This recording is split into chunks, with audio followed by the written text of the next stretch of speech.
Friends, Namaste and welcome to another episode of our Sunday Words of Wisdom, Gyan Ganga, which we are hosting on our Virat Hindustan Sangam social media channel along with Dr. Subramanian Swamy.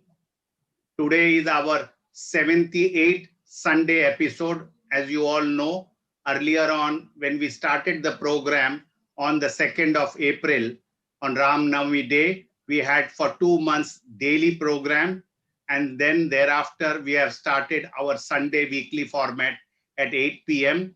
So today is the 78th show, and you will be happy to know, and you must have already participated, that on Saturdays also at 8 p.m. Indian Standard Time, since yesterday, that is the 3rd of October, we have started a new series on legal words of wisdom, Nyay Gyan Ganga. So we'll be having weekly 2 programs, one on Saturday at 8 p.m. on the legal issues and knowledge, and our regular show on Sunday at 8 p.m. So today we are back. Today we will be discussing the issues connected with the Kashi Vishwanath temple and the Krishna Janmabhoomi Mathura temple. I thank my colleagues, Professor Arvind Chaturvedi and Mr. Ramesh Swamy, for co-hosting this program with my other technical team members, that is Ashish Shetty, Tejas, Rakesh, Ishwar Iyer, Vishal Mehta, and Swaminathan. So with this, I welcome you once more for our program, and it will be over to Dr. Swamy for his initial reaction to these both issues of Kashi Vishwanath and Mathura Krishna Janmabhoomi temple issues, and he'll update us on the current status and the related issues involved with these two temples. Over to Dr. Swamy. Well, I'll begin with the Krishna Janmabhoomi matter because somebody had rushed off into the courts and filed a suit for to ask the court to assign the whole property to his clients. The advocate argued that way, and it was dismissed. And I was expecting it would be dismissed, and the reason why I have not gone yet to the court on the Kashi Vishwanath issue is because of that, knowing that reason, which we have to surmount by a separate independent court case and get it struck down, the obstacle to be struck down or removed. And what is that obstruction? The obstruction is that in Narasimha Rao's period, in July of 1991, just freshly after his coming into July of 1991, yes, after coming to office in June, he brought in a legislation which saying that except the Ram Janmabhoomi issue, all other religious institutions will, if they stood on the 15th of August of 1947, cannot be demolished or taken over. So now that the Ram Janmabhoomi matter has been settled, the question then became, whether Krishna Janmabhoomi and the Kashi Vishwanath temple issues can be taken up, because long years ago, I think in 1964, Swami Chinmayananda and other prominent sadhus and the Vishwanath Parishad and the RSS and so on, the Hindu Sangatans as they are called, they all had met and came to the conclusion that out of maybe 40,000 temples, prominent temples that were demolished during the Mughal period, 3 are extremely important. The Ram Mandir, because that's where Ram was born, Krishna Janmabhoomi Mandir, where Krishna was born, and Kashi Vishwanath temple, where Jyotirlings of Shiva, the 12 Jyotirlings, one of them was embedded there. So these three should be restored, like Somnath temple was restored. And therefore, and that Somnath is also a Jyotirling, by the way, one of the 12. So therefore, the process was, the decision was taken. We will start with Ram Janmabhoomi, and then once that is over, we'll take the others. Now, this 1991 law passed by Parliament is in the way, so we've got to remove it. And I have already a petition now filed about a month ago, along with Satya Paul Sabharwal, who's been my intern, and now he's got a law degree, and I'm expecting he will become a great lawyer in the future. He also is partnering in this, and we have gone to the Supreme Court to make a provision by which I can, in the future, litigate for the purpose of freeing the land which is presently where Jama Masjid is standing, built by Aurangzeb. And it is built on the temple. That's clear, because part of the temple has been used as a part of the construction of the mosque. Now, what is that which has, how do I go about doing it? My argument is this, that what Parliament passed is a law. But on the other hand, I have a fundamental right to pray at a place where Lord Shiva himself says that this is the Jyotirling I'm presenting to you all people. So this is a faith, issue of faith. Like in the Ram Mandir also, which enabled us to get the favorable order. I argued that I have a faith that Ram was born there, and faith cannot be questioned. Just like Christ was born in Bethlehem, and nobody knows for sure. And in fact, it was identified because the mother-in-law of the king of Italy, called Constantine, she had a dream that that's where Christ was born. And then she went to the delegation to Bethlehem and identified that this is the place where in my dream it came that Christ was born. And since then, that is 4th century, when Christ was passed away or gone from the scene on this earth in 0 AD. That's how the calendar started. So in 400 AD, that's 400 years later, this identification took place and the birthplace of Christ was identified. Then there is a Al-Aqsa Mosque, which is actually built on top of King Solomon's temple in Israel. And the Israelis have not been able to get back their most holy temple, the King Solomon's temple of the Jewish faith, because the Islamic people believe that Muhammad went to heaven from there. He came on a horseback, and then he and the horse moved up. They went climbed a rock, which is a dome rock, a dome-looking rock. So the rock or something, and he and his horse stood on that, and then they went up. This is the faith, and therefore international agencies and all have been supporting the Muslim claim that this is a faith issue, and we cannot have this mosque demolished. So Makkah is the same, has the same status. It can't be demolished. The Kaaba, for example, is where Allah was there, or Muhammad specifically said, and Medina also is the same. So outside that, there are no, for the Muslim community and the Christian community, neither their church nor their mosques are essential parts, except these exceptions, are essential parts of Christian religion. or Islamic religion, as the case may be.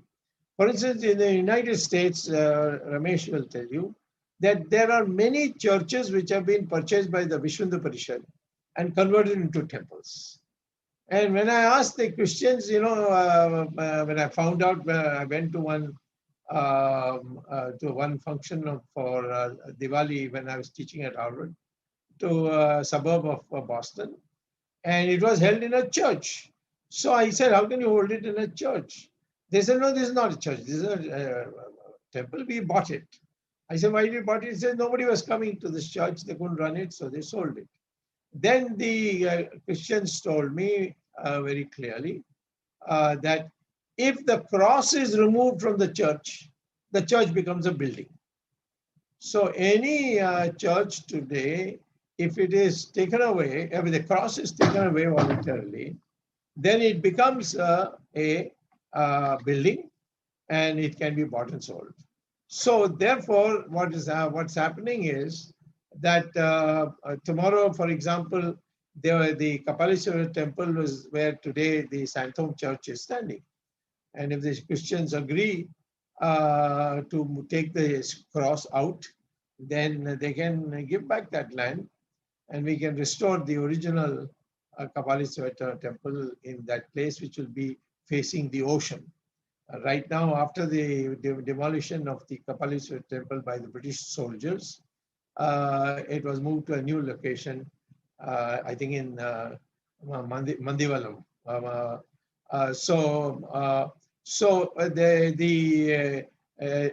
It must be understood that, and as far as the Supreme Court is concerned, they have said very clearly in a constitutional bench judgment that mosque is not an essential part of Islam, unless it can be pointed out that there's some special reason, an exception should be made. And that's how Medina and Makkah and Al-Aqsa come. But otherwise, a mosque is a place to read namaz, and namaz can be read anywhere. They can read in their drawing room, in an aeroplane, in an aerodrome. They have special prayer halls. They can read namaz there. They can read on the main highway also, because sometimes they've closed the highway and they've had mass meetings held for reading namaz. So therefore, the mosque stands in a totally different footing from a temple. So if I go to the Supreme Court now and say that, yes, these are religious institutions, but my religious institution, I can't go anywhere else for Kashi Vishwanath, a Jyotirling, which was specifically meant for this. I can't replicate another Kashi Vishwanath temple. Although Ahilyabai Holkar, when she came, by the way, let me just back a little and tell you some history. Kashi Vishwanath was demolished many invasions of the Muslim invaders. But they never built the masjid on top of where they demolished. It was demolished, rebuilt, demolished, rebuilt. 3 times it was demolished and rebuilt. And 3 times these invasions took place. And sometimes the Khiljis came or the Lodis came, whatever. And they demolished it and went away. Aurangzeb is the only one who said, no, not only you will demolish, but you will build a masjid on it. Otherwise, they will rebuild it. So therefore, a special exception was made for that and Mathura. So Mathura, none of these parties went to this court and to seek an exemption. I will go to court and seek an exemption on the grounds that my fundamental rights are being sacrificed by an ordinary act of Parliament. Parliament has no right to take away my fundamental right. What is my fundamental right? The right to pray. And of course, Article 25 gives me that right, subject to reasonable restrictions. But these reasonable restrictions of morality, public order, public health, they don't apply here at all. So my fundamental right is unhampered by my wanting to build rebuild the Kashi Vishwanath temple on the very site where today a mosque is there. And mosque can be removed.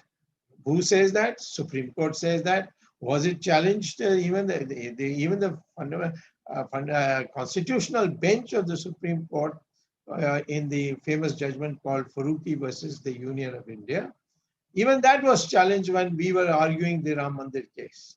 And so the court took time out and set up another 5 judges and to review whether this should go to a fundamental right or not. And they have given a judgment in 2018, once again saying that a mosque is not a essential part of Islamic religion. It is a place to read namaz, and it can be shifted. It can be held, namaz can be read anywhere. So on that ground, I cannot go to some other place for Kashi designated Jyotirling, which Lord Shiva placed. And that, by the way, when Aurangzeb demolished the temple, he could not stop the Hindus, a small group which went and took that linga, which was came as a rocket through a ball of fire from the outer space and embedded itself there, took it out, and to hide it from Aurangzeb's forces, they put it in a nearby what is called as the Gyan Vyapi well. Vapi means water. So it is the well, water well, which has this Jyotirling there, and people used to come and do puja on it. And so later the British sealed the outer the place, the well from the top, and so today you'll only see cement there. You can't go in. You have to break that cement and take out the Jyotirling. And I'm told that it was made of such a special metal that even today, scientists who have used other methods, they've said it is fully preserved, even though it has been underwater for now, from 1669, when it was demolished, to now.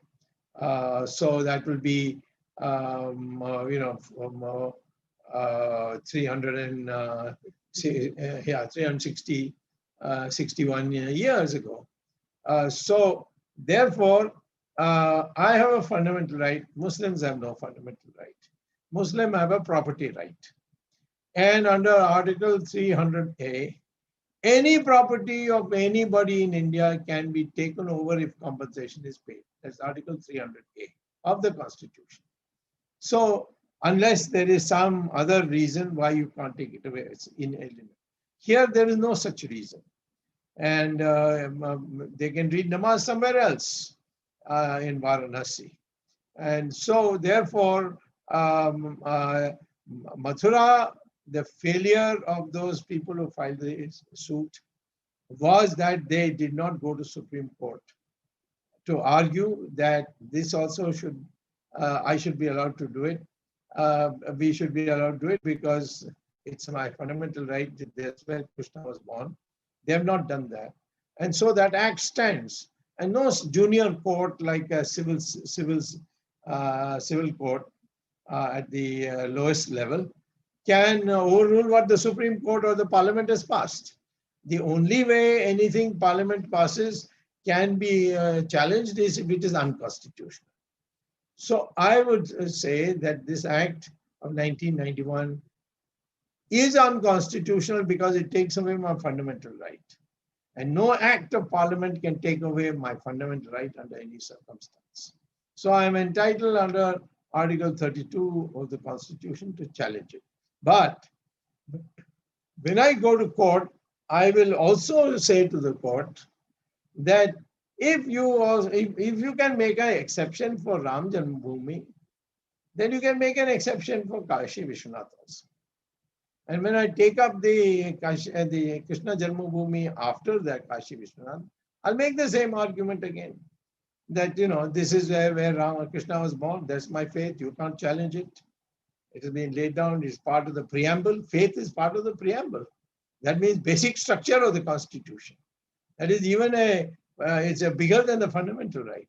So therefore, I'm sure, just as I became sure that I will win the Ram Mandir case when others had failed to even get a hearing, was because I was for the first time raised this issue of fundamental right and faith. And that is what Mr. Parasaran also argued. I must say, to his credit, he and I have had discussions, and he also referred to my petition while arguing his point and quoted from it, including the stand I had taken in the Sabanayagar Nataraj Mandir case, which the Supreme Court I won.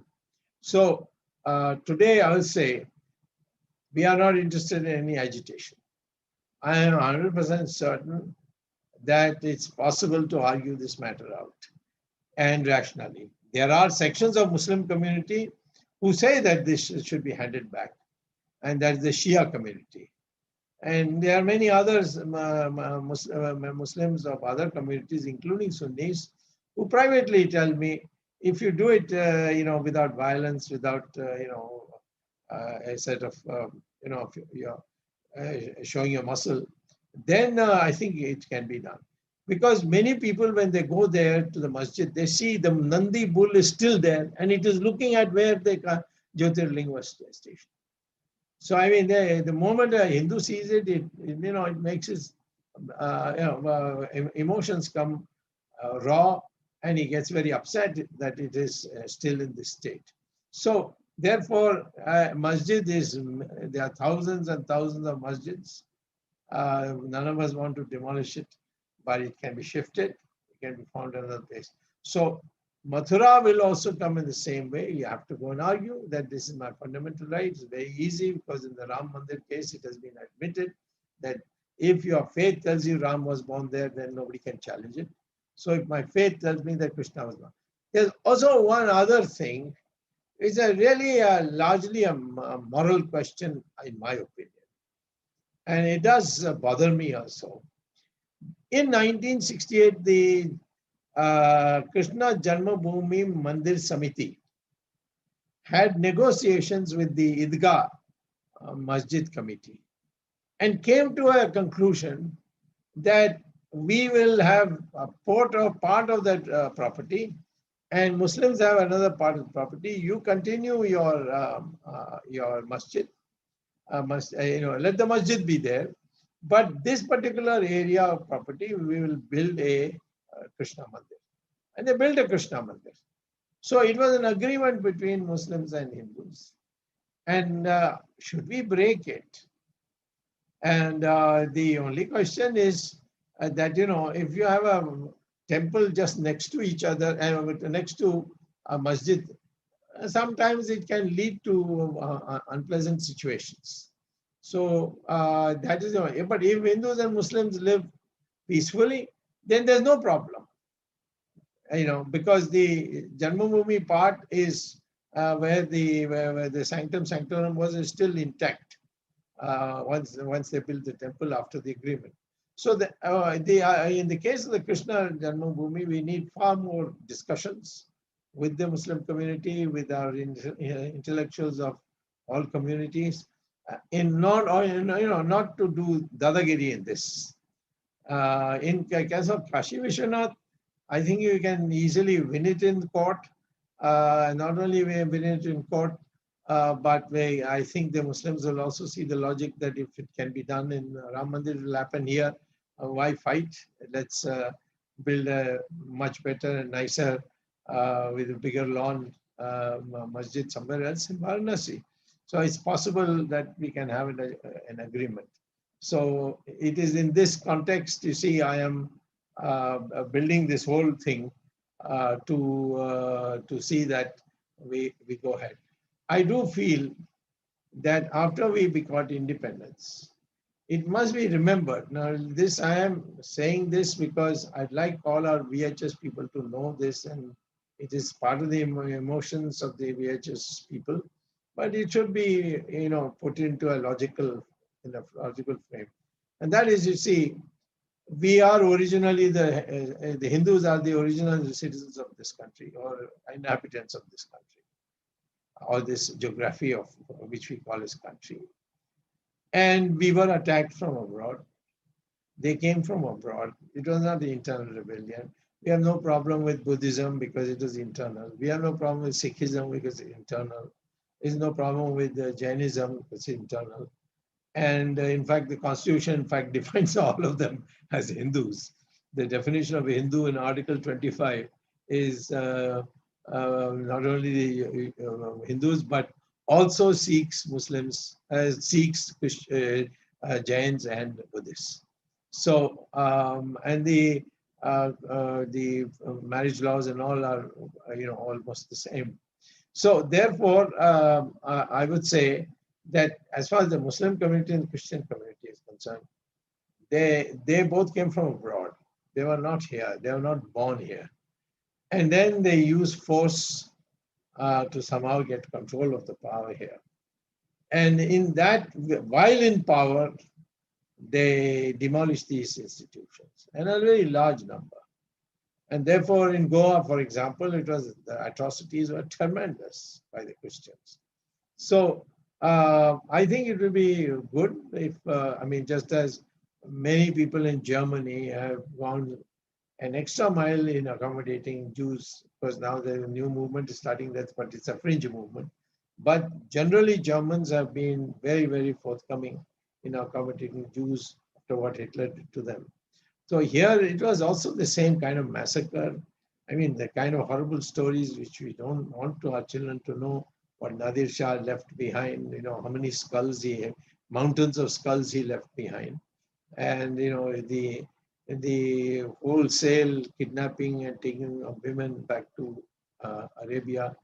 I mean, Mughals came and, sat here. But so I would say that the intellectuals in the Muslim community also should think that this is one way of settlement of a grievance which is internally felt but not expressed, and to bury it so that we can live as one community, as one culture, and multiple religions. So I would certainly try the path of negotiations and talking, as I did even Ram Janmabhoomi. I was there. Many of you have seen the letter Narasimha Rao wrote to me, how much I helped them in the negotiations. Shahabuddin and I negotiated, and Shahabuddin said, prove it to me that there was a temple there before. I will myself go and break Babri Masjid, he said. And that's recorded in the white paper.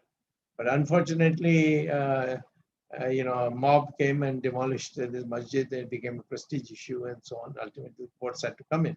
But I'm saying that it's possible to discuss with both Muslims and Christians that, after all, we are not saying you can't pray in India. Of course, you have equal rights. The Constitution guarantees you that. But you can pray in it's not necessary that you must pray to a particular place. Christ wasn't born anywhere in India. And therefore, the question, for example, of Christians and churches, there are not that many, maybe 2 or 3 in the whole country. But there are 40,000 temples which were demolished, of which 3 are of special significance to Hindus. And therefore, I would urge, and I would certainly take steps to see if they negotiate. So this is in the beginning of my presentation to you. Dr. Swamy, I know you've touched upon on the Places of Worship Act, and recently people filed a case for Mathura and they got thrown out because they couldn't do. How do we address, or is there an amendment required, or even the Place of Worship Act is even relevant today?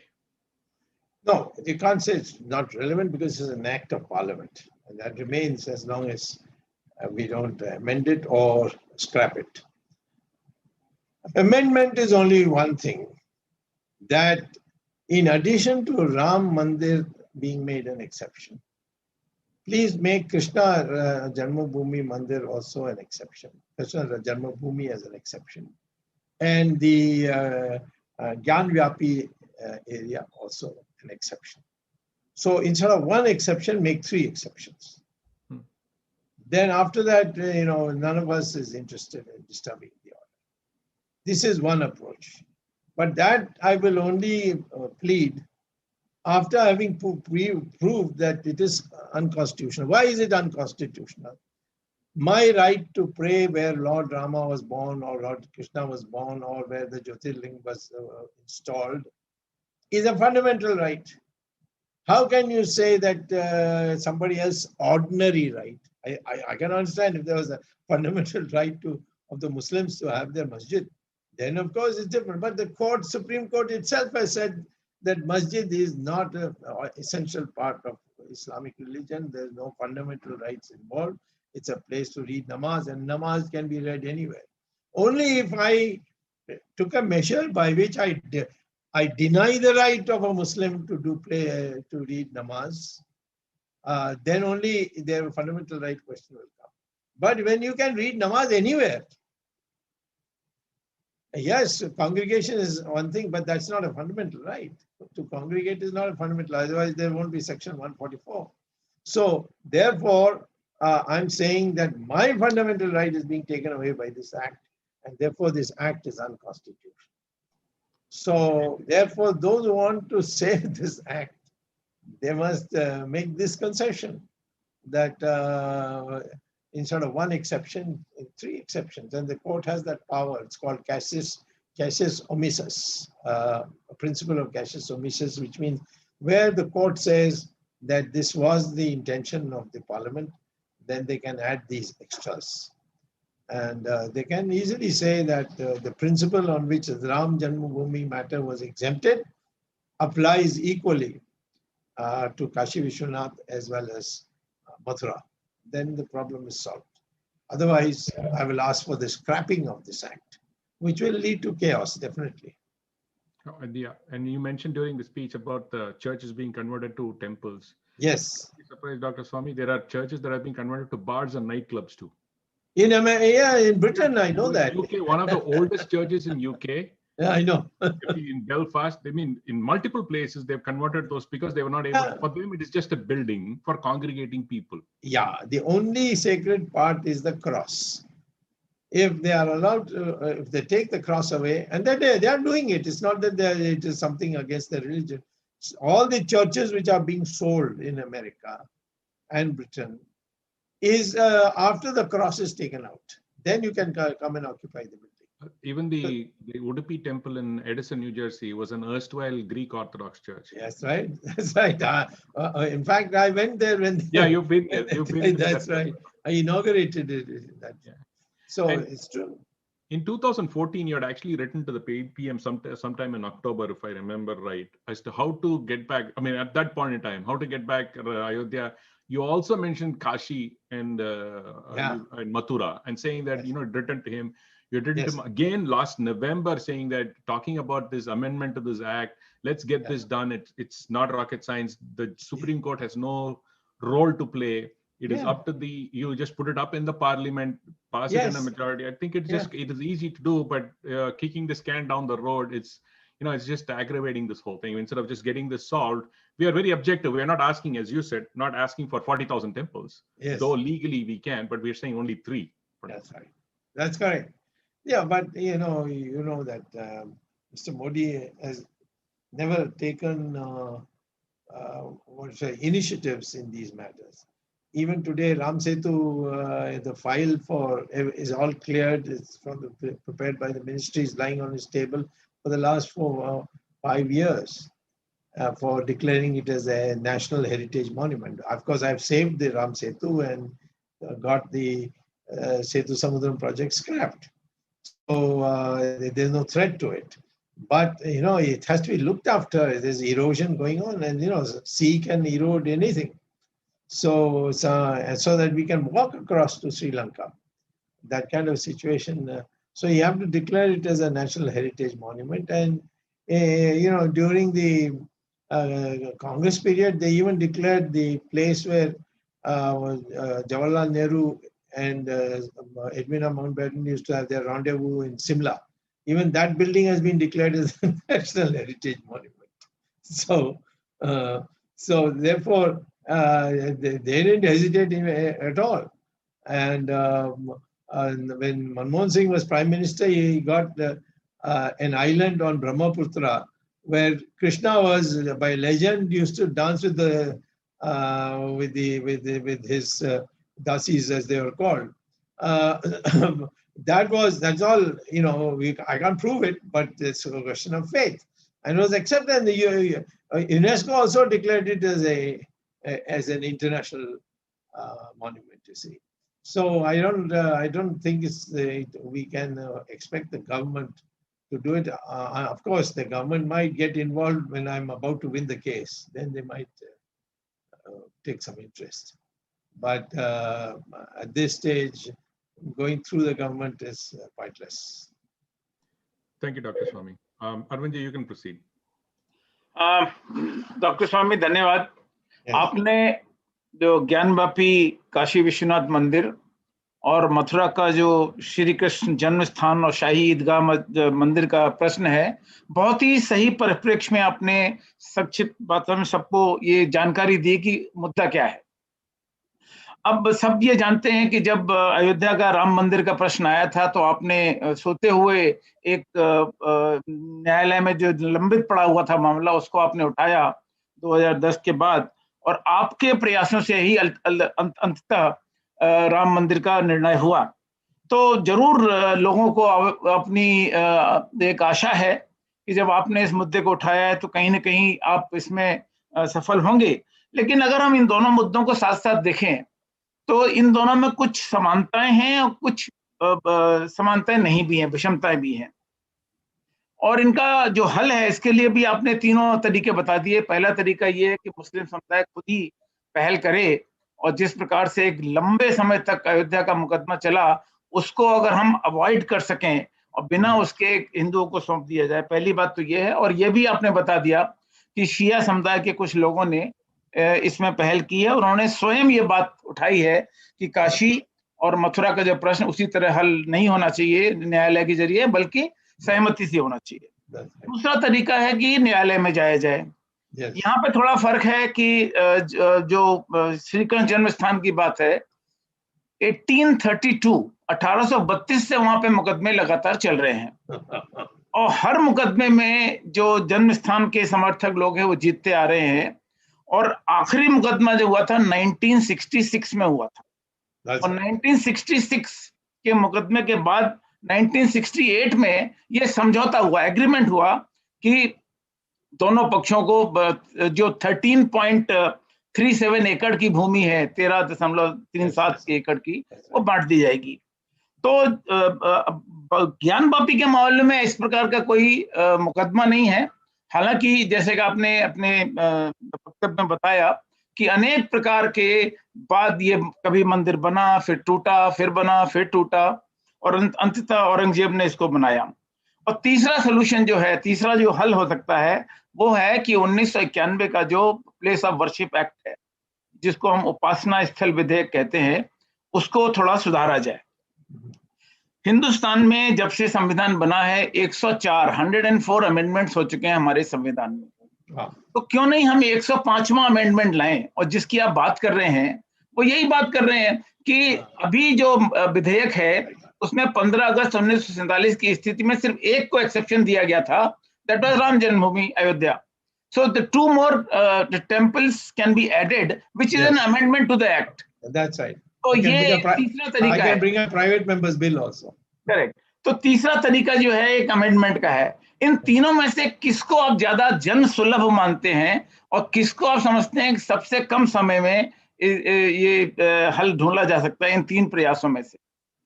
शीघ्र यदि प्रधानमंत्री सहमत बन जाते हैं तो ये जो आपने बताया, जो मुझसे छूट गई थी मेरे वक्तव्य में, वो है कि उसी जो एक्ट है उसमें एक संशोधन लाया जाए कि सिर्फ राम जन्मभूमि नहीं, परंतु काशी विश्वनाथ और कृष्ण जन्मभूमि भी इसमें एक्सेप्शंस के रूप में आर्टिकल सेक्शन 4(a) जो है उसमें जोड़ा जाएगा. तो ऐसा करेंगे तो कल हो जाएगी. और क्योंकि फिर भी कोर्ट में जाना पड़ेगा, क्योंकि मुसलमान छोड़ने के लिए तैयार हैं कि नहीं मैं नहीं जानता, अभी तक तो जो रुख है जो वहाँ बैठे हैं, वो तो होता ही है कि जो एक घर में बैठ जाता है तो छोड़ने के लिए तैयार बहुत आसानी से होता नहीं है। तो उनकी रुख क्या है, और ऐसा को क्या हमारी सरकार एक वैकल्पिक एक समझौता कर सकती है जिससे वो कह सकते हैं कि भाई हमें तो और भी बढ़िया मस्जिद बनाने की मौका मिल रही है, तो इसको क्या इसमें जिद करके रहें सदा के लिए, ये सवाल बने रहें। कल उग्र रूप में कोई खड़े हो जाए तो और भी मुसीबत आएगी, ये नहीं तर्क दिया जा सकता है, तो वो अलग बात है। तो मैं ये कहता हूँ कि हमारी पार्लियामेंट ये एक्सेप्शन कर दे, मैं फिर सुप्रीम कोर्ट में जाकर कहूँगा कि इसको मैं चैलेंज करता हूँ, तब सुप्रीम कोर्ट इसको ये नहीं कह सकती 1991 एक्ट में ये नहीं है, तो इसीलिए हम जैसे मथुरा में अभी किया है वो सवाल उठता नहीं है।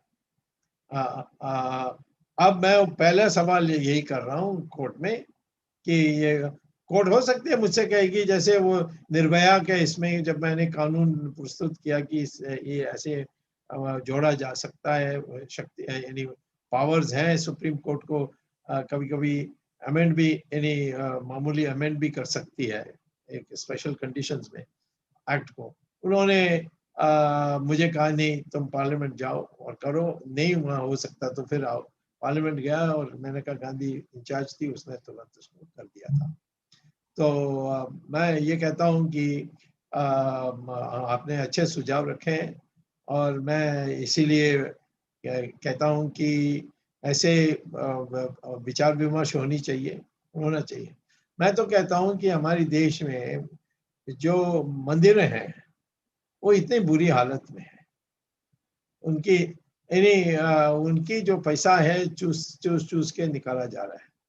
अभी एक परिवर्तन आई है तिरुपति में, वो क्या है बताने के पहले मैं बताने चाहता हूँ कि मैंने एक कोर्ट में एक याचिका पर जीता जो सारे हिंदुस्तान में लागू हो सकती है, परंतु लागू नहीं हो रही है। हमारी बीजेपी की सरकार से बड़ी उम्मीद थी, परंतु वो तो उल्टा उत्तराखंड में सब मंदिरों को यानी जो मुख्य मंदिर है सबको 51 या 53 55 पता नहीं कितने थे, उन सबको उन्होंने राष्ट्रीयकरण कर दिया और मुख्यमंत्री को अध्यक्ष बना दिया हर मंदिर की, केदारनाथ बद्रीनाथ का भी बना दिया। ये हम नहीं सोचते थे कि बीजेपी की सरकार करेगी, कांग्रेस सरकार कभी हिम्मत नहीं कर सकती थी, पर बीजेपी ने कर दिया और उस पर भी हमारी केस पड़ी हुई है। मैं उत्तराखंड में एक मुख्य बात पर मैं जीत गया, बट बाकी चीजों में कि मुख्यमंत्री को नहीं होना चाहिए, सरकार को नहीं होना चाहिए और लेना भी है सरकार को तो कोई धांधली के कारण तो एक अल्पकाल के लिए ही लिया जा सकता है। तो परंतु ये तो इन्हें अनिश्चित काल टिल इटर्निटी परमानेंट, ये ऐसी बातें एक्ट में है। तो मैं ये कहता हूँ कि हमारी जो निष्ठा है इस पर हमारी कोई थोड़ा संदेह है कि भाई ऐसा कैसे कर सकते हो। दूसरा है कि मैंने जो जीता कोर्ट में नटराज मंदिर जो चिदम्बरम शहर में, चिदम्बरम पी चिदम्बरम से कोई रिश्ता नहीं है उसका, चिदम्बरम माने शिवा भगवान, जैसे सुब्रमण्य हूँ मैं भगवान नहीं हूँ, परंतु नाम भगवान का नाम हम सब लोग रखते हैं।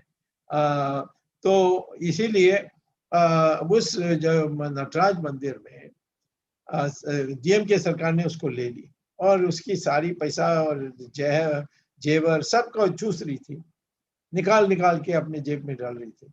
तब मैं सुप्रीम कोर्ट में गया, साधु समाज ने सब तय किया कि मुझे इस पर उसको लेना चाहिए।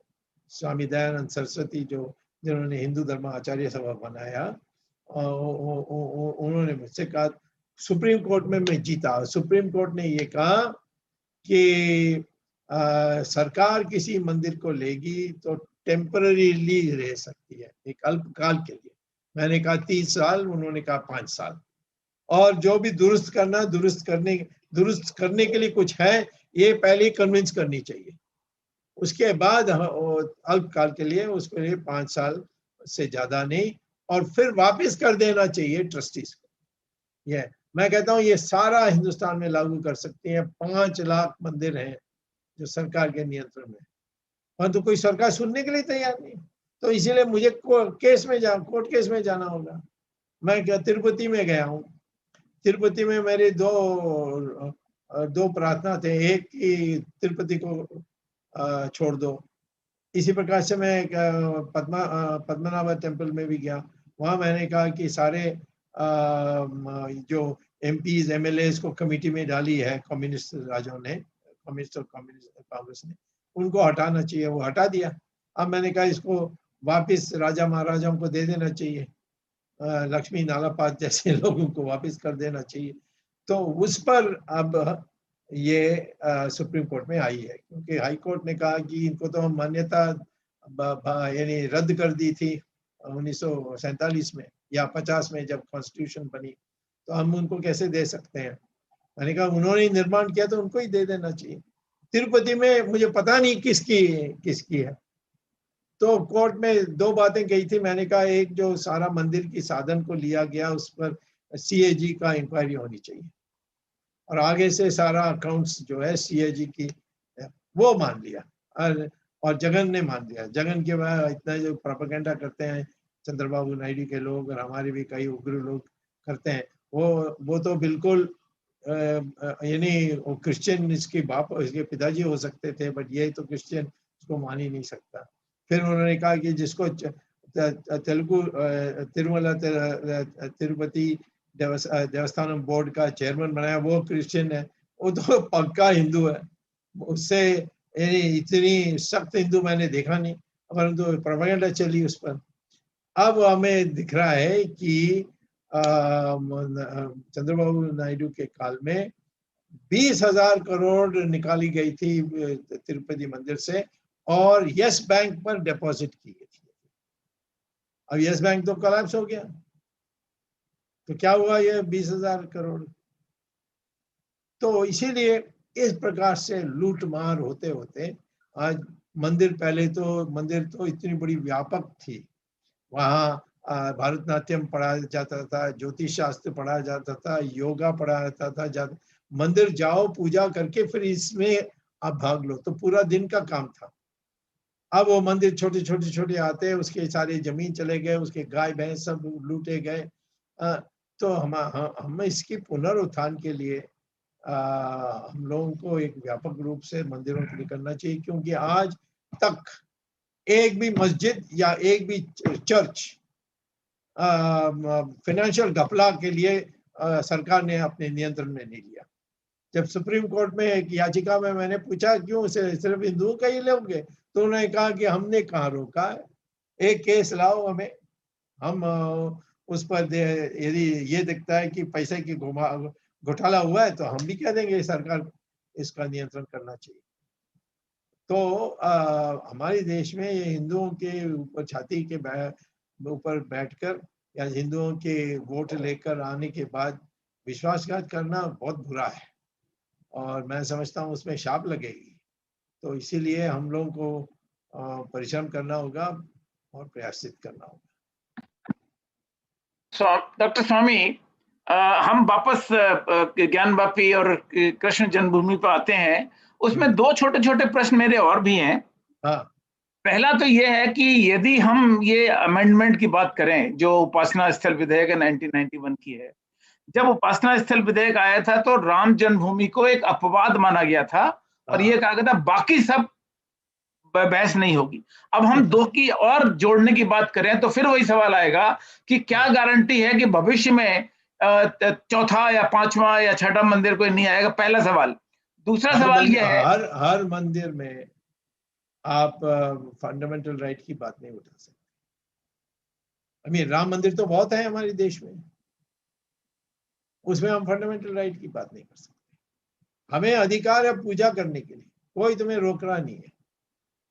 इस पर्टिकुलर मंदिर में करना तो आप बता दीजिए कौन सी ऐसी बात है। वहां पैदा हुए, वहां शिव भगवान ने अपने आप वहां लिंग स्थापित की, या कृष्ण पैदा हुए, तो ऐसी बात आप निकालोगे तो मैं तो मेरी शोध के अनुसार, अनुसंधान के अनुसार सिर्फ 3 ही है। और अंतिम प्रश्न मेरा ये है कि जिस प्रकार अयोध्या के राम मंदिर के लिए अडवाणी जी ने रथ यात्रा शुरू की थी 1980 के बाद, और लगभग 30 साल तक ये मामला खिंचता गया, एक राजनीतिक आंदोलन के रूप में ये उभरा, तो राजनीतिक आंदोलन या राजनीतिक हल के लिए क्या आप समझते हैं कि इसके लिए कोई राजनीतिक आंदोलन की जरूरत है या कोई फिर रथ यात्रा निकालने की जरूरत है? आपने अडवाणी का उदाहरण दिया, उसको भी आखिर में कोर्ट में आना पड़े, तो मैं कहता हूँ वहाँ उतना सारा आंदोलन करके कोर्ट में पहुंचना है तो पहले से कोर्ट में पहुंच के इसका हल निकाल ले, क्यों इसमें आंदोलन करनी है?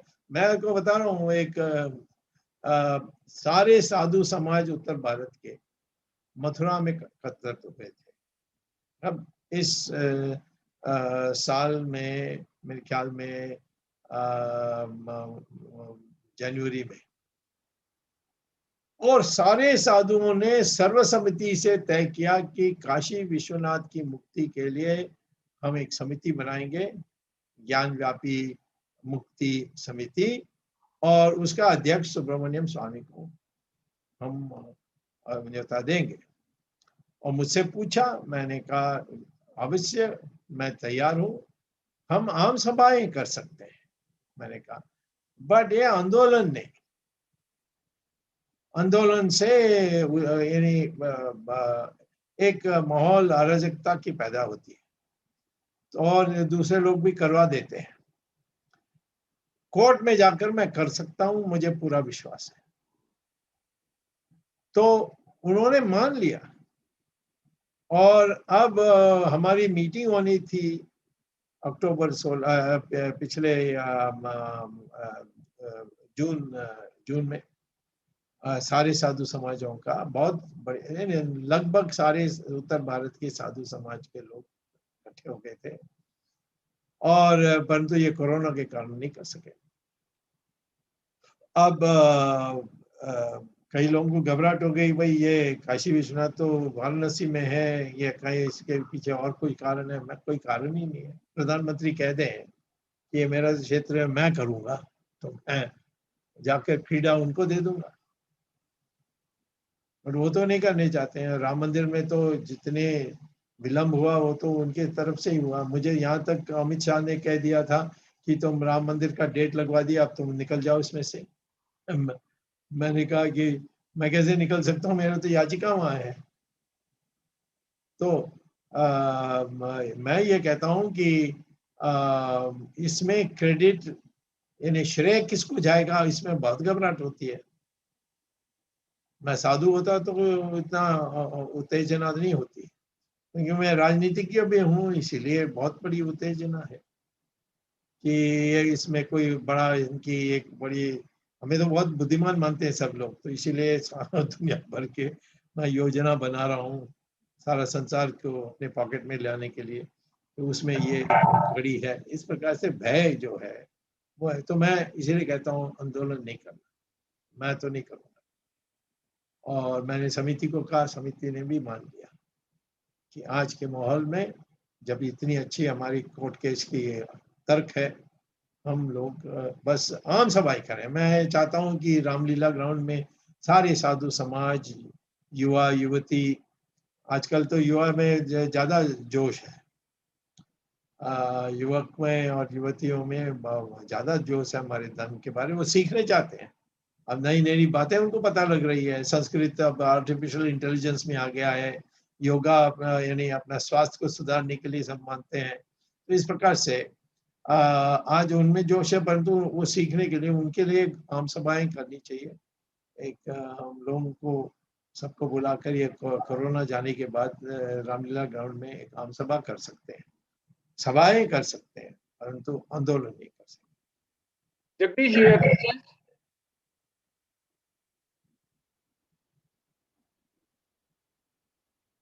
Yes, Jagdish. Yes. Please wind up. You want to wind up? Yes. स्वामी, ये एक ऐसा प्रश्न है जिस पर हर भारतीय आंदोलित है. Every Indian is touched by this issue, and the kind of explanation that you have provided today, yes, the kind of options that you have put on the table, Yes. I think this is a great information and knowledge to all our viewers, Yes. and the direction in which this I will not say agitation, this movement or demand should go, that also you have clarified, that you have no intention to disturb the communal harmony by not Yes. taking up in any agitation. It's a great thing, and the court is the only solution. And with this, on this note, we end today's program. Every Sunday we meet with a new issue. Yes. But as some of our viewers know, every Saturday also we have started meeting. Last Saturday, we had a great program of Nyaya Gyan Ganga. So therefore, after today, on 10th of October, we will be meeting in the second episode of Nyaya Ganga. And on Sunday, 11th of October, we will be meeting on the 79th episode of Word of Wisdom Gyan Ganga, in usual with a new topic with Dr. Subramanian Swamy as our guest speaker, and any other guest depending on the topic. So viewers, wait for our 10th and 11th October 2 programs. And we, at the end, we thank the technical team headed by Ashish Shetty and supported by Tejas, Gadgi Rakesh, Swaminathan, Ishwar Iyer, and Vishal Mehta. Thank you, Jagdish Shetty ji. Thank you, ji. One thing I would like to add. Yes. आप और मैं मिलकर अर्थशास्त्र के ज्ञान गंगा भी स्थापित कर सकते हैं. उनका भी एक जी जरूर, हम उसमें एक साप्ताहिक कार्यक्रम कर सकते हैं, एक वीकली प्रोग्राम कर सकते हैं. This will be very interesting and educating for the people also. Because there are many things people do not understand as far as the economics is concerned. And therefore, everything that happens in the country is called act of God. Thank you very much. Our entire team and Dr. Subramanian Swamy will meet again on 10th and then 11th. Thank you very much. Namaskar. Jai Hind. Yeah.